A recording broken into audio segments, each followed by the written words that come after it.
Ini ekspresi seorang wanita setelah ditagih debt kolektor. Ini ekspresi sesudah ikut pelatihan kebut keluarga bebas utang di Purwokerto. Yuk daftar sekarang, terbatas hanya untuk 20 orang Daftar saja. Sekarang 081110133677. Assalamualaikum warahmatullahi wabarakatuh.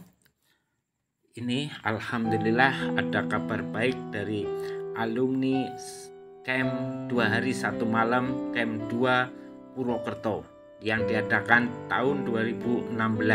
Nah, ini Mas Sarijo atau Pak Sarijo atau Sijo dari Pemalang.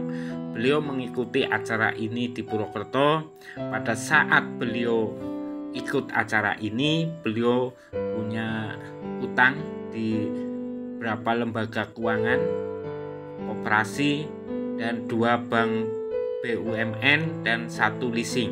Nah, alhamdulillah pada saat setelah ikut acara camp ini, beliau ibadahnya naik luar biasa. Sholat fardunya, terus beliau juga sedekahnya luar biasa, dan usaha beliau yang saat itu sudah mulai sangat kacau, beliau mulai memperbaiki usahanya, memperbaiki keuangannya, dan beliau juga karena dihitung memang dari usaha itu untuk percepatan pelunasan butuh proses yang lama, akhirnya beliau juga berani memutuskan untuk melepas aset. Nah, melepas aset supaya value-nya naik, beliau tanah pekarangan yang luas itu beliau buat kapling-kapling. Nah, akhirnya setelah tanah terkapling-kapling, beliau jual dan mulai ada pembeli, beliau nego ke bank untuk pelunasan bertahap. Nah, tapi bank pada saat itu belum mau. Salah satu bank BUMN menggugat beliau dengan gugatan sederhana. Nah, di gugatan sederhana itu di tahun 2017. Pada saat itu hampir semua belum begitu paham apa itu gugatan sederhana di tahun 2017, karena ini awal-awal bank melakukan gugatan sederhana. Gugatan sederhana itu hakimnya cuma 1, putusan di 26 hari kerja. Nah, setelah proses yang lumayan lama, 26 hari kerja ini, akhirnya putusan keluar, beliau dinyatakan punya utang pokok plus bunga plus denda nominalnya 180-an.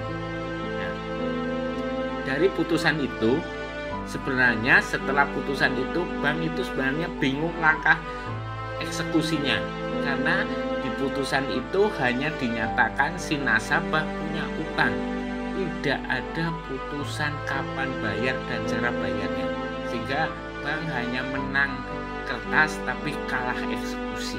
Nah, itu implikasi dari gugatan sederhana. Nah, setelah itu akhirnya beliau melakukan komunikasi ulang dengan bank, dan dia sudah pegang uang untuk pelunasan bertahap. Akhirnya karena cash flow-nya jelas, uangnya juga jelas, akhirnya disetujui pelunasan bertahap selama 1 tahun. Sementara yang di bank BUMN yang satunya itu sampai akhirnya dilakukan lelang, dan itu lelang sampai 3 kali.